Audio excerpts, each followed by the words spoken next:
क्या आपका भी गैस स्टोव पहले ऐसे जलता था और अब ऐसे जलता है? क्या आप भी हो गए हैं परेशान गैस फ्लेम लो होने से? तो हो जाइए तैयार, बिना 1 रुपया खर्च किए हुए एक सुई की मदद से हमेशा के लिए करेंगे बिल्कुल ठीक। हमेशा की तरह इसी तरीके से गैस फ्लेम आपको चलेगी। नमस्ते दोस्तों, जय श्रीमन नारायण। तो चलिए बनाना शुरू करते हैं आज का गैस स्टोव।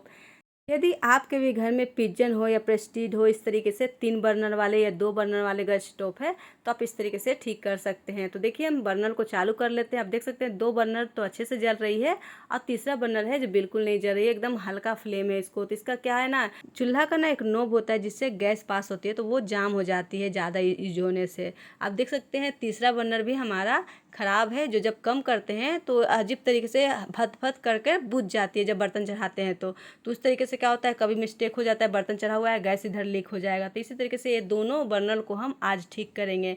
बीच वाला बर्नर तो सही है, ये दोनों बर्नर ख़राब है। तो चलिए सबसे पहले स्टैंड को हटा लेते हैं।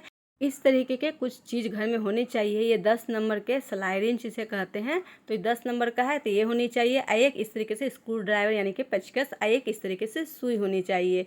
तो सुई ये बहुत ज़्यादा मोटी है, तो इसके जगह पे हमने पिन ले लिया है। सेफ्टी पिन भी आपका काम आ सकती है। तो देखिए सबसे पहले हम बर्नल का जो होता है ना ढक्कन, वो हटा देंगे। आप थोड़ा सा गैस जो पाइप है उसको ढीला कर लेंगे और रेगुलेटर से गैस को हमने बंद कर दिया है। अब क्या करें, इसको पलट लिए हैं। पलट कर यहाँ पर देखिए 2 इस तरीके से इसके में पेच कसे हुए हैं और 3 इस तरीके से पेच कसे हुए। तो जैसे मैं खोल रही हूँ उस तरीके से आप में भी चूल्हा में होंगे, तो जितना पेच होंगे ना सबको इस तरीके से खोल कर निकाल लीजिएगा। तो इसके लिए एक चाहिए पिलास। तो पिलास के मदद से हम इस तरीके से इसे घुमाते हुए हम खोल लेते हैं। ये जो 2 नट दिख रही है ना, ये जो प्लेट है ना ऊपर चूल्हा का, वो उसका कसा हुआ है। तो हम दोनों को खोल लेते हैं पिलास की मदद से और एक जमा इकट्ठा करते जाएंगे। जिसका जो पेच होगा ना, नट हो गए, उसको एक जमा रखते जाएं, इधर उधर ना करें, नहीं तो खो जाएगी तो फिर प्रॉब्लम हो सकती है। तो देख सकते हैं फिर यहाँ जो 3 गो है, जो गैस स्टोव का जो बर्नल है उसमें लगा हुआ है, तो ये 3 नोब है, इसको हम खोल लेंगे स्क्रू ड्राइवर की मदद से। इस तरीके से फंसाते हुए हम चला लेंगे, आसानी से खुल जाती है, कोई इसमें दिक्कत नहीं होती है। तो देख सकते हैं, तो तीसरा नोक इधर है, तो इसको हम खोल लेंगे। तो इस तरीके से सारा खोल कर पार्ट को निकाल लें। उसके बाद अब जैसे जैसे मैं कर रही हूँ उस तरीके से प्रेस्टीज का और जो पिजन होता है उसका इसी तरीके से होता है, तो आप इस तरीके से बना सकते हैं। तो देखिए अब दूसरा को भी इसी तरीके से हम खोल लेते हैं। तो सारा पेच हम खोल कर एक ही जगह रखेंगे कि इधर उधर ना हो। इन्हें भी हम खोल कर रख लेते हैं। और पहला वीडियो के लिए मैं आप लोग से बहुत धन्यवाद करती हूँ। जो मैं नल वाली वीडियो बनाई उस पर बहुत आपने भर भर का प्यार दिया है। इसी तरीके से इसको भी प्यार दें, इस भी आपके बहुत ही काम के फ़ायदे की चीज़ है। क्योंकि बड़े बड़े चूल्हा होते हैं, बाहर ले जाना मुश्किल होता है, जल्दी से इसके मतलब जो होते हैं ना कारीगर मिलते नहीं हैं, मिलते भी हैं तो बहुत बहुत चार्ज करते हैं। बहुत ही कम आसानी में हो जाती है। थोड़ा सा अगर घर पे आधा घंटा की मेहनत दे देंगे ना, तो आपको आसानी तरीके से ये हो जाती है। अब देख सकते हैं हमने चूल्हा को पलट दिया है, सारा पेज को खोल करके इधर देखिए जो प्लेट था वो प्लेट हमने निकाल लिया है। इसका जो बर्नल है उससे भी हम निकाल लेंगे। अब बर्नल को चाहे तो अलग से साफ़ करने के लिए इसको मांज के साफ़ कर सकते हैं। आप ये देखिए जो प्लेट है ना, ये प्लेट में देखिए इस तरह से रबर लगी रहती है, जो हीट की वजह से ना पिघल कर चिपक गई है। देखिए जो नोब है ना 2 गो इस प्लेट में लगी हुई रहती है, जो पेज को स्ट्रांगली वो पकड़े हुए रहते हैं। तो चलिए दूसरा भी हम इस तरीके से पेचकस के मदद से इसे निकाल लेते हैं। क्योंकि हीट की वजह से ना चिपक गई है, जिसका जो रबर होता है, बासर होता है, एकदम पूरा चूल्हे में चिपक गई है। क्योंकि इतना जो बनता है हीट होती है ना जिसके वजह से। तो देखिए इसे भी हम साइड में रख लेते हैं। तो इससे कोई घबराने की बात नहीं है, जैसा है वैसा ही हम फिर लगा लेंगे। तो बर्नल को भी हम निकाल के आप चाहें तो साफ़ कर सकते हैं, ना तो ऐसे ही लगा सकते हैं। तो चलिए इसे हम फिर से पलट लेते हैं। ये काम मैं अपना किचन टॉप पर ही कर रही हूँ, काउंटर पे। अगर आप चाहें तो रेगुलेटर से निकाल के और अलग आप अच्छे जगह जहाँ फैलो वहाँ कर सकते हैं। अब देखिए मेन काम शुरू होता है। जो ये गैस का जो नॉब है ना, ये जाम होता है, तो इसको हम खोलेंगे इस सिलाई रिंच से। तो इस तरीके से एक बार इस तरीके से पीछे से के साइड हम इसको घुमाएंगे तो ये अच्छी तरीके से घूम जाती है। देखिए इस तरीके से घुमाते हुए इसे हम खोल लेंगे।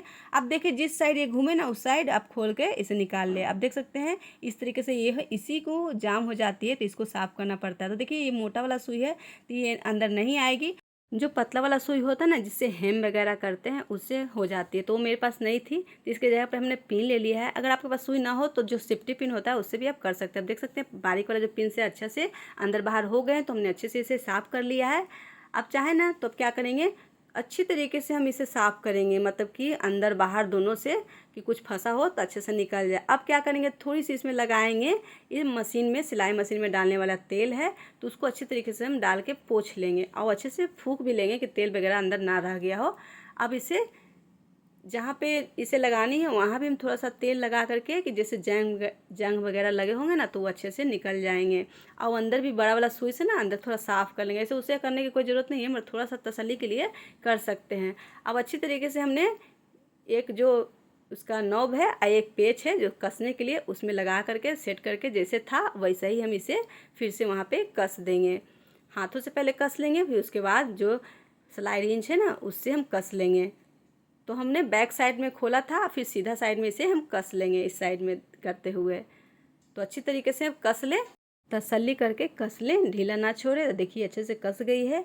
तो चलिए दूसरा है उसे भी हम कर लेते हैं। तो इसे भी हम खोल करके उसी तरीके से हम इसको साफ़ वगैरह करके हम इसे कस लेते हैं। तो देखिए हमने दोनों को कस लिया। अभी क्या करेंगे ना, ये जो बर्नल है इसे भी हम नीचे के साइड से लगाएंगे, मतलब ऊपर के साइड से नीचे में लगाएंगे और हाथों से अच्छे से हम पकड़ लेंगे। और जहाँ जहाँ उसका जो छेद है ना पेच का, नट बोल्टू का, वहाँ पे हम इसे फिर से हम स्क्रू ड्राइवर से हम इस तरीके से पेच लगा लेंगे।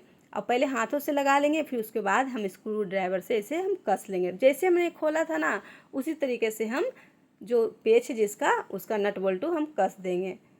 तो अब ये ध्यान रखिए कि जो चीज़ जहाँ पे निकाले हैं ना वहीं पे कसे, तो इस तरीके से बरकरार रहेगी। अपना है तो आप वीडियो बना ले करते समय, तो आपको ध्यान रहेगी कि कौन चीज़ कहाँ से निकाले हैं, उसी तरीके से आप उस तरीके से आप लगा दें।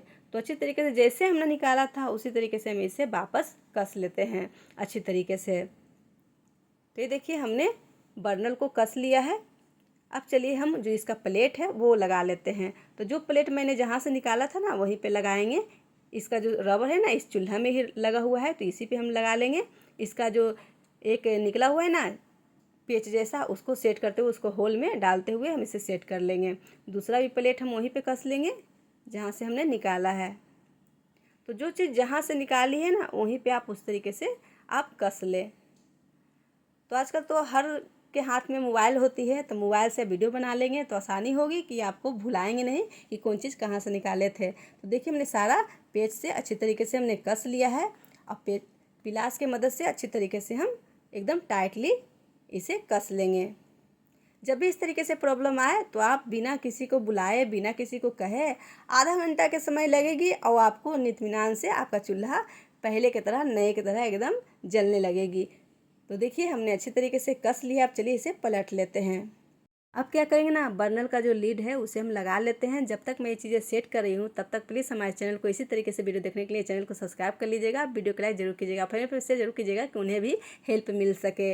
आप देख सकते हैं हमने तीनों बर्नल को चालू कर लिया। देखिए कितनी अच्छी जल रहे, पहले से भी और अच्छे जल रहे हैं। जो मैंने एकदम बिल्कुल ख़राब हो गए थे वो देख सकते हैं कितनी अच्छे से जल रहे हैं। कम बेसी दोनों हो रहे, बिल्कुल नहीं बुझ रहे हैं। इसी तरीके से आप पुराने चूल्हा को नए जैसे बना सकते हैं। मेरी वीडियो हेल्पफुल लगती है तो प्लीज़ चैनल को सब्सक्राइब, वीडियो को लाइक कीजिएगा। धन्यवाद।